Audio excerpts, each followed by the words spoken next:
Good afternoon, and yes, it is good afternoon. It's the 10th of June 2017.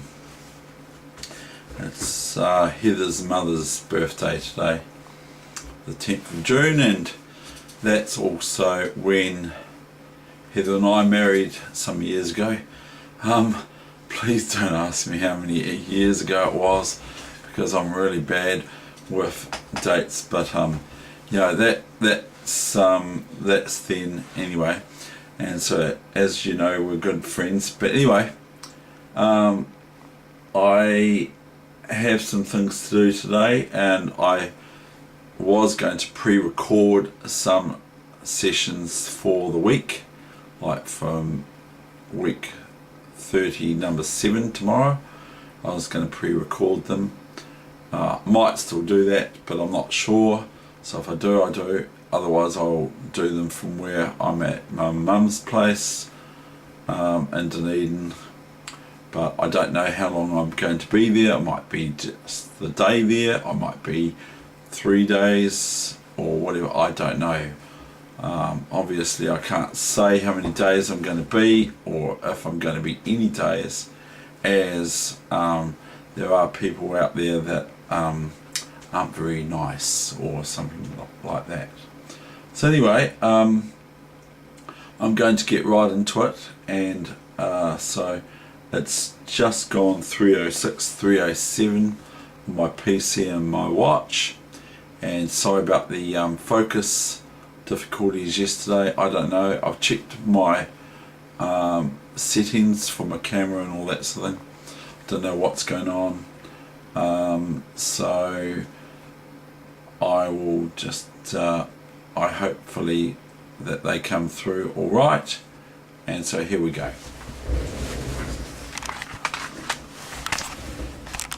Oh, you're being faithful, haven't you? Sitting there all this time, Kiwi. And yeah, he does look pretty cold, doesn't he? But he is actually eating me out of house and home.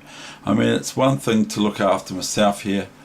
It's another thing to have to feed Kiwi and that kangaroo that was a hitchhiker the other day. Isn't that right, Kiwi? Yes, it's right, yes. That kangaroo's the one who's eating all the food. I'm not. Yeah, I bet. Okay. Right, we're going to get on with the chess game. I'll just carry you away. See you next time on the Muppet Show. And by the way, Kiwi might not be around with me for my next sessions or so, but we'll return soon. Meow, flying Kiwi. Right, now I'll find my book. I'm up to.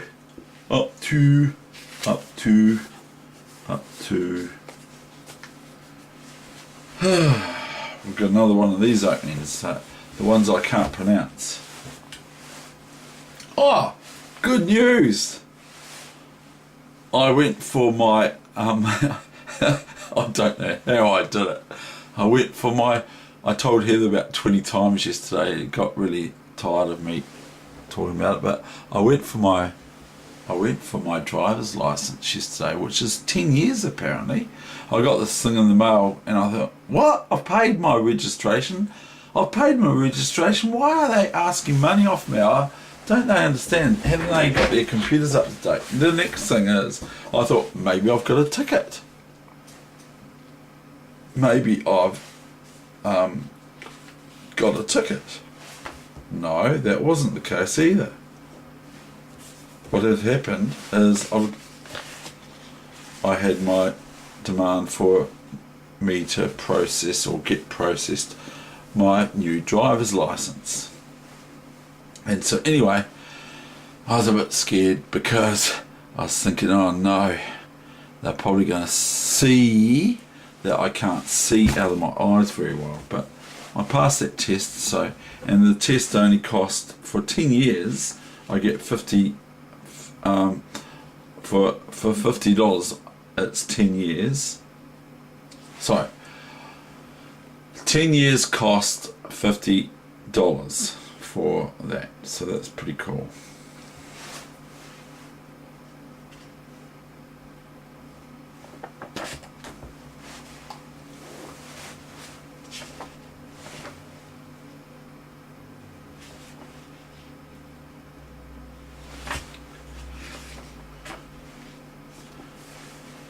Now we're going to have a look at this game here. I feel we'll look at this game. It's reasonably short.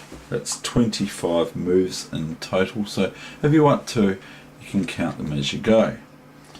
So anyway, this is played 1884.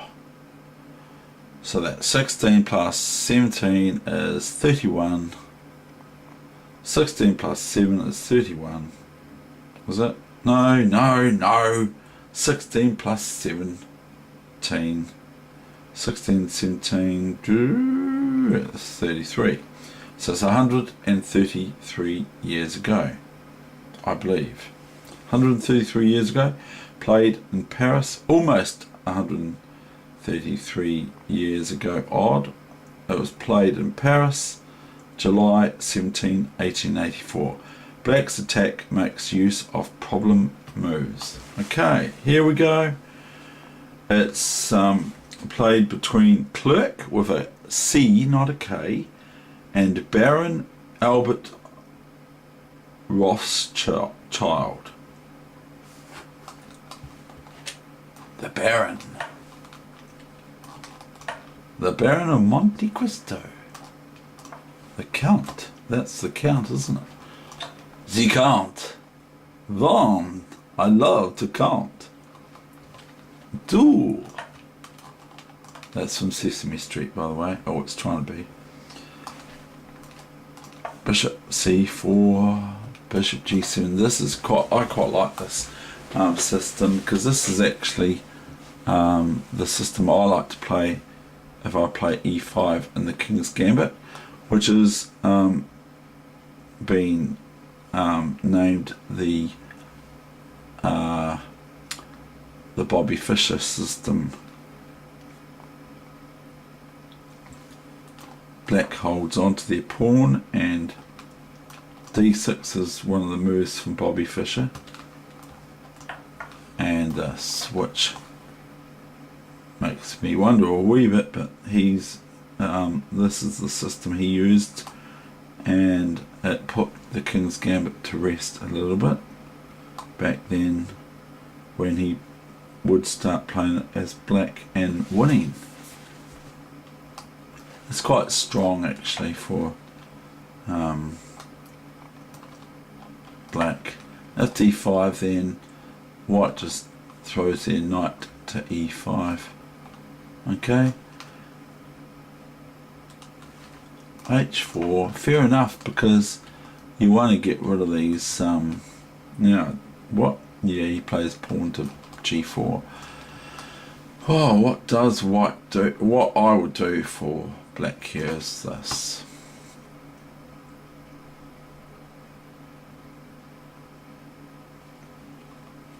But black plays G4. Knight H2, F3,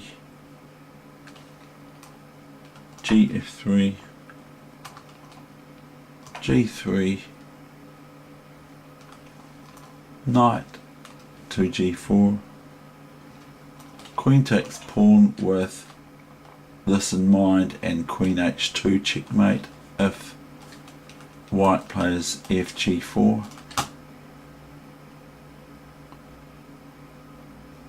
But it is white's turn. So king G2, bishop G4, rook H1, good defense from white. If the queen wasn't here, then white would be met by bishop takes pawn check, and thereby releasing the defense of the rook on H1 by the king, because the bishop check eradicates the rook on h1, but that's not the case. Queen f6.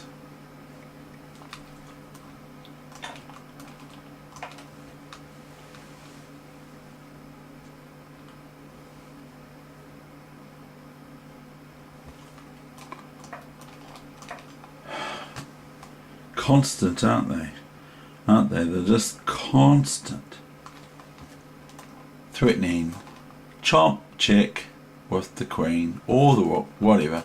The rook's just as good because the queen's going to take it anyway. Let's face it.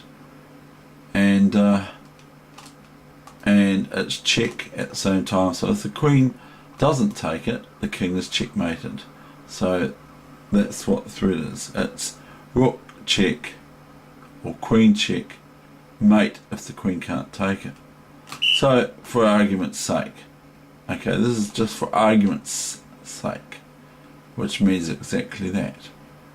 If here, then pawn takes rook or gh1, rook or queen is checkmate on the spot.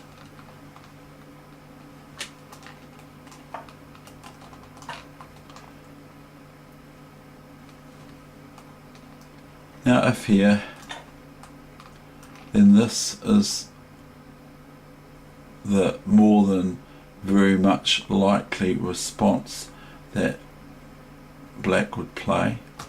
And notice it's a double check. It's a check with a rook and a check with the taking pawn on g4. So white can't play rook g4 or queen g4 because it's still check with the rook. And so the king can't move other than there's nothing that white can place in the between of the rook because it's check with the pawn as well. So black is met by this move if that was the case, and then black plays here, here, and either this move is checkmate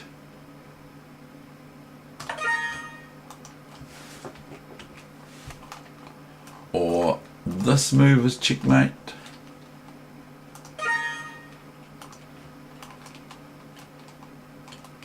or there are other checkmates as well. I believe. We've got this checkmate. We haven't really got this one, but we have.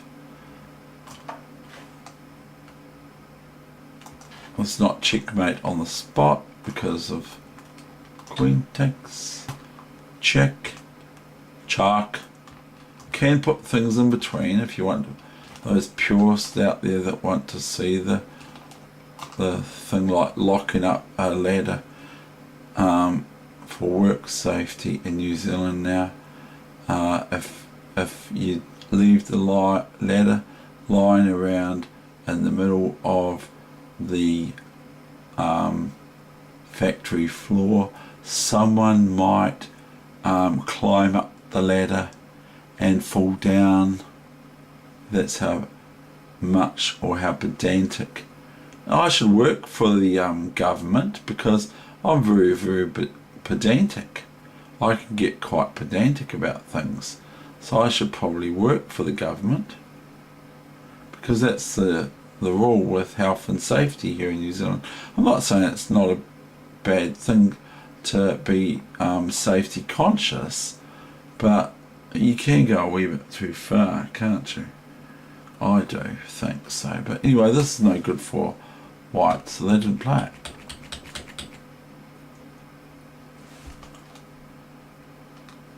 Here was the reply. G5 new mainline, you should know that computer. Knight to H6. What is that threatening?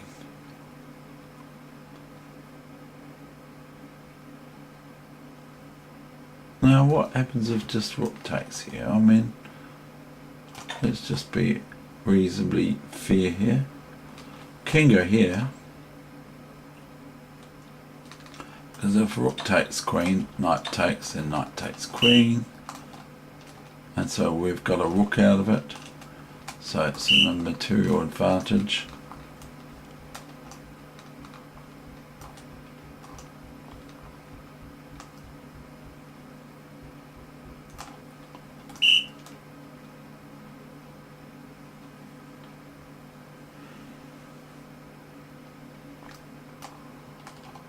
Right, what am I doing wrong? Okay, right. Here we have this move. New main line, you should know that, computer. That's only one line I've given. There's probably way better lines than what I just have shown. Bishop f6, so if rook takes pawn here, white is simply checkmated.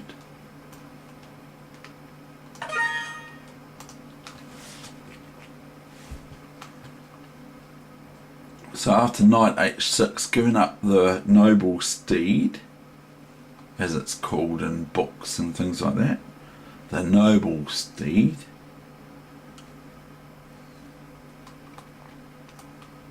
black plays bishop f6, and now comes queen takes pawn. Your mainline computer, you should know that. This threatens, of course, if black now falls for it. Check.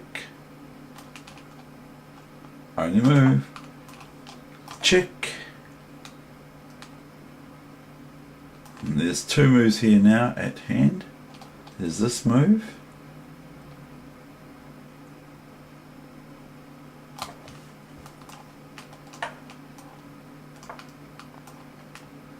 We can either go here,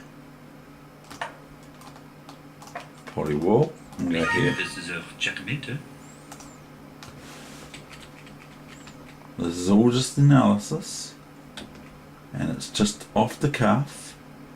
I don't promise I'm going to do exactly what GMs and International Masters will show you. I will show you what I consider to be no good for black in this position after queen takes g1 rook, which does threaten things. Queen f7, king d8, now queen f6. Springs to mind, sort of looks like that's what white should be doing. Well, let's just say we concentrate on allowing white to take the myriad of pieces available to white. Then we could go here, couldn't we? And if queen takes rook, then we have queen here, chuck, chuck, chuck, chuck. And where does the king go? Here or here? Doesn't really matter. Might want to go here to run. This is queen. And there where does the king go? If it goes here, then it's sort of asking two things. We could play this for black.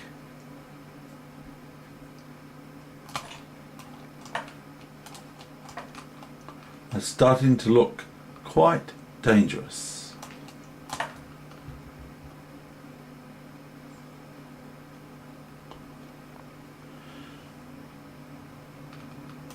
We just go here. Just play it like you're playing the lightning game, Dave. Check. Look at this. Check, mate. Okay, but anyway, that's just a diversion. I'm sorry. We're going back to knight h6, where it all began.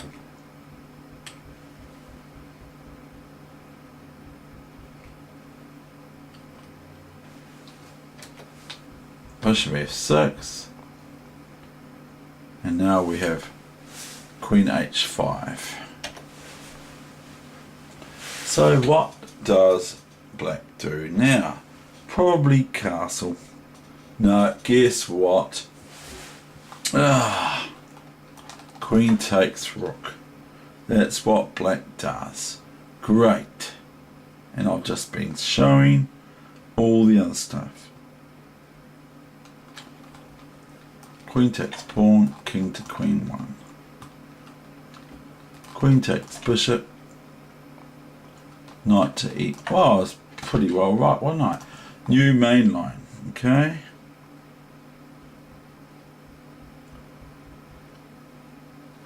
And not this, as that is leading to checkmate in 2 moves.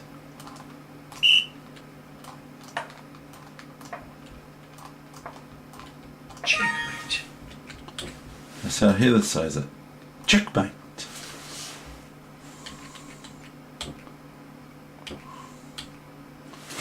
Okay, so now black goes knight e7. So I was half right, eh? But I mean, like, it's a wee bit embarrassing because that's what black actually plays. Now comes this reply. Bishop e3 check. I mean, to the queen, bishop e3. And the queen can just take it. But then the king can take the pawn and gets rid of that. And then it's very, very good for white, I believe, and probably it is. Chomp! This. Now if bishop takes, then we have this line here again where black gets 2 devastating queens. Now where does the king go? I know no. I know nothing. I know nothing. And where does the king go? Here or here? Can't go there. So, and it can't put anything in the way. It can't take the queen. So even if it goes here or here, it doesn't really matter, I believe. Because this is queen. We don't want a rook. We want a queen. We want a queen. And then we have all sorts of difficulties for white. Not this, because then white can just go queen h4. We can do this. It can do this. This is quite good, isn't it? I'm doing it wrong again, Dad. I'm going to do this like this. Here. Here. Here. I'm probably doing this wrong again, aren't I? Okay. So, we will go back to the main line.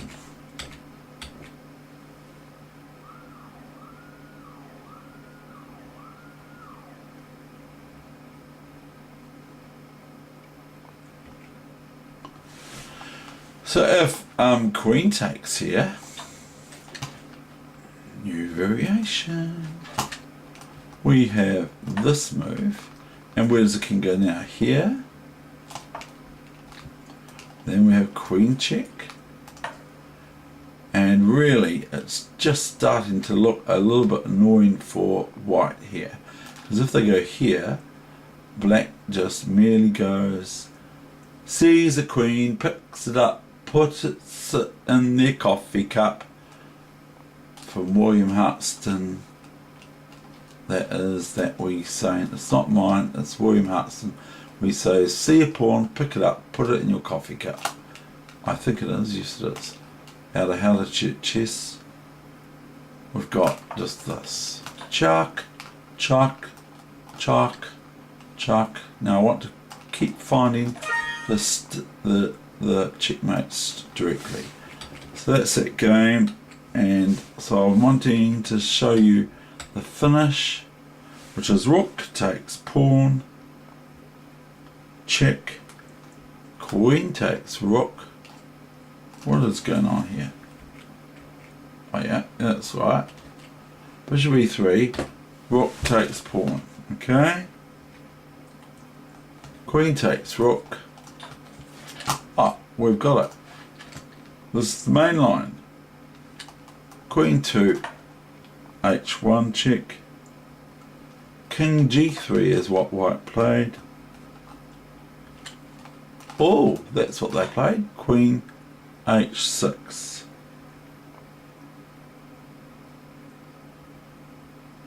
This is a bit boring.